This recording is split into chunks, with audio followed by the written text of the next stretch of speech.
दोस्तों नमस्कार। मैं अभी भी देख रहा था, मेरे को कोई ऐसी बढ़िया सामग्री नहीं मिली जिस पे मैं वीडियो बना सकूं। अगर आप मेरे को मेरे नीचे बताए गए नंबर के ऊपर बढ़िया सामग्री भेजेंगे तो मैं कोई वीडियो बनाऊंगा। खास करके मैं फिर निवेदन करूंगा, वो स्त्री और पुरुष जो तलाक ले रहे हैं, जिन्हें तलाक लेना है या जो तलाक ले चुके हैं, है ना, वो अपने नफ़े और नुकसान से संबंधित वीडियो या ऑडियो या स्टोरी जो भी कहना चाहें मेरे को भेजें। मैं उनको कोशिश करूँगा एनालाइज करने की अपने दिमाग से, जैसा भी मैं हूँ, है ना। तो जब तक वो मटेरियल नहीं आ जाता तब तक मैं आपसे तेरी मेरी कहानी की बात करूँगा। मैं मेरे जीवन से कुछ चंद बातें शेयर करना चाहता हूँ। 1976-77 में मैंने बीएड की थी। पोस्ट ग्रेजुएशन करने के बाद में बीएड किया और बीएड करने के बाद मैं नौकरी जगत में प्रवेश कर गया। उससे पहले तो ठीक है, कोशिश कर रहे थे, नौकरी वोकरी कहीं मिल नहीं रही थी, ना प्राइवेट में ना कहीं और बीएड करने के बाद में नौकरी नहीं मिली। एक इंटरव्यू दिया था सरकारी, वो भी पता नहीं भगवान जाने क्या हुआ, नहीं मिली नौकरी और लगभग साल भर तक मैं बेकार सा ही था। पर मैं मेरे नेचर के बारे में आपको थोड़ा सा बताना चाहूँगा कि जब मैंने 10वीं की थी तो 10वीं कर चुका था या 10वीं का एग्ज़ाम दिया था, शायद ऐसी कोई बात थी। तो मेरे पिताजी रेलवे में गार्ड थे, बहुत साधारण से इंसान, बहुत स्ट्रिक्ट नेचर से। तो पैसे की थोड़ी सी दिक्कतें रहती थी और मेरे दिमाग में ये रहता था भी चलो अपन अगर कुछ कर लेंगे तो कुछ हो जाएगा। तो इसलिए मैंने क्या किया, सबसे पहले तो रेलवे में गर्मियों के अंदर वाटरमैन की वो टेम्परेरी नौकरी निकला करती थी, पानी पिलाने वाले की। तो 10वीं के बाद में मैंने घर से बाल्टी लोटा उठाया और अंकल जी करके स्टेशन पहुंच गया और उसने भी बेचारे ने मेरे पे दया कृपा की और मेरे को रख लिया। तो मैं ट्रेन में सब जगह इस स्टेशन पे उतरे, दूसरे डिब्बे में, दूसरे से तीसरे डिब्बे में ऐसे पानी पिलाता था और यूँ करते करते मैंने थोड़े से पैसे इकट्ठे कर लिए तो मेरे पढ़ाई का खर्चा निकल गया। तो उस समय एक दिन क्या हुआ, मैं फर्स्ट क्लास में जाके सो गया और वो बाल्टी और लोटा वहाँ पे पड़ा रह गया। तो पीछे से गार्ड साहब आ गए। गार्ड साहब हालांकि मेरे फादर से परिचित थे, लेकिन उन्होंने कहा कि भाई वो एक दोस्ती यारी अलग है और नौकरी नौकरी है, ये कोई तरीका है। तो वो चुपके से वो बाल्टी लोटा लेकर के चले गए। मैं उठा, देखा बाल्टी लोटा नहीं है, बड़ा घबराया। खैर चलो, मैं और तो कहाँ जाते हुए फिर मैं गार्ड साहब के पास गया तो मैंने देखा वो बाल्टी लोटा उनके पास पड़ा हुआ था। तो बड़े नाराज़ हुए, बोले ये कोई नौकरी करने का तरीका है, सो जाते हो, फर्स्ट क्लास में जाके सो जाते हो, तुम्हारी ड्यूटी सबको पानी पिलाने की है। तो जो भी उन्होंने मेरे को शिक्षा दी मैंने मानी, मेरी गलती थी और माफ़ी मांग करके मैं वो बाल्टी लोटा लेकर के आ गया।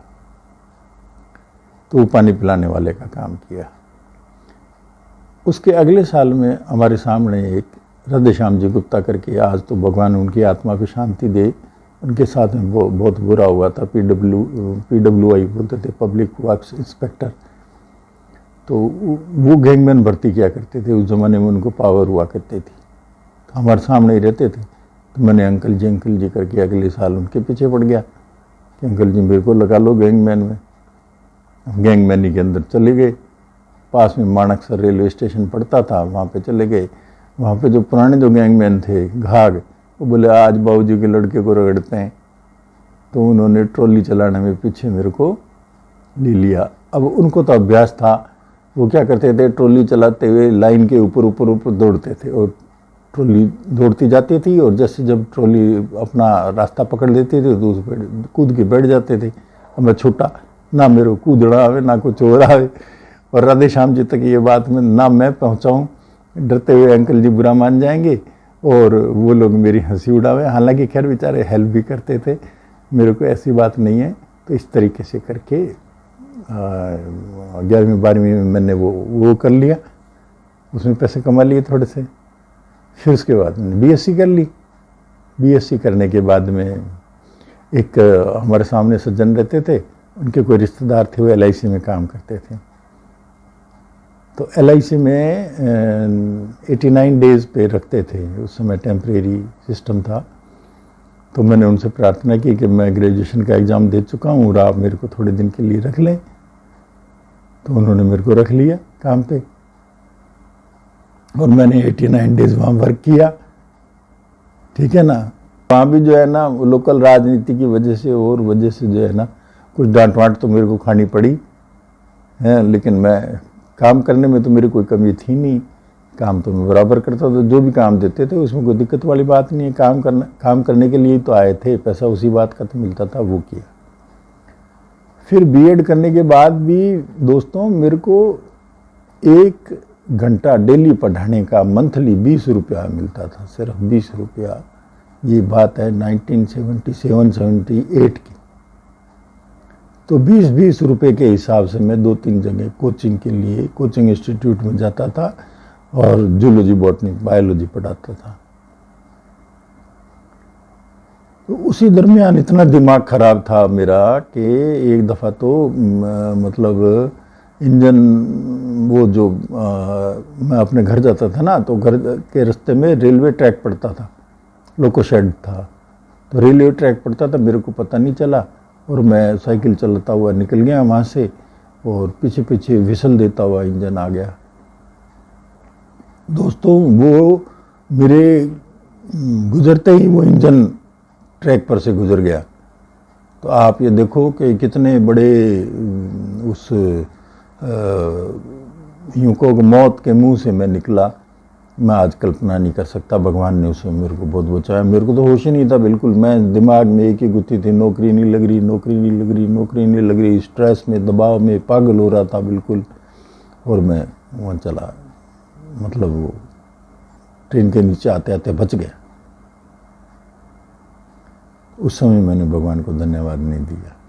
आज देता हूँ, मानता हूँ ईश्वर है, ईश्वर ही नहीं हमें बनाया है ना। तो भगवान को धन्यवाद जरूर देना चाहिए।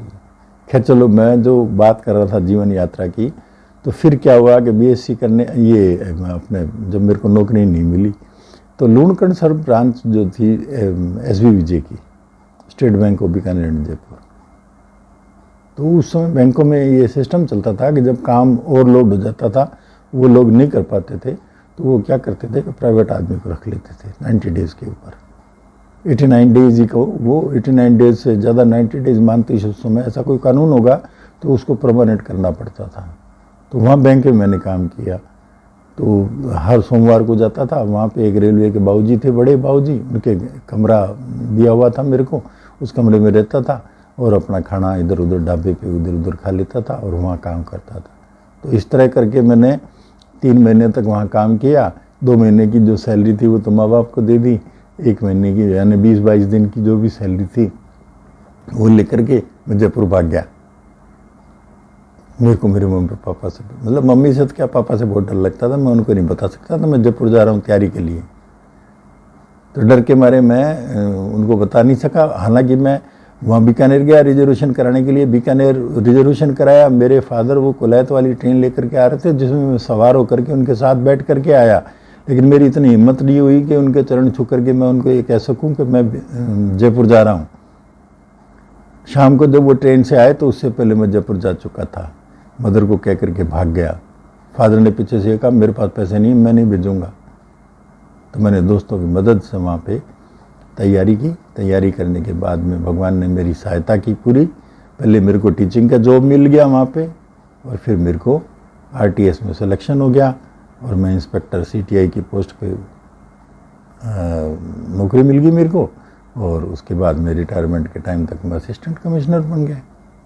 तो ये सब ईश्वर का आशीर्वाद था, है ना। तो ईश्वर को मैं बहुत बहुत धन्यवाद देता हूँ। लेकिन आज भी मेरी सुई वहीं अटकी हुई है। आपसे प्रार्थना है कि आप अपने जीवन में जो भी आपने पाया है, जो भी खोया है, वो मुझसे शेयर करें। मैं पब्लिक में कोशिश करूँगा कि उसको सही ढंग से पेश कर सकूँ। धन्यवाद, नमस्कार। मेरे चैनल को सब्सक्राइब करें, शेयर करें, लाइक करें, आपकी बड़ी मेहरबानी होगी, है ना। कम से कम लोगों तक पहुंचेगा तो मेरी जीवन यात्रा, तेरी मेरी कहानी जो भी है, ये कम से कम चलेगी तो सही। देखते रहेंगे, मिलते हैं अगले एपिसोड में। Okay, thank you.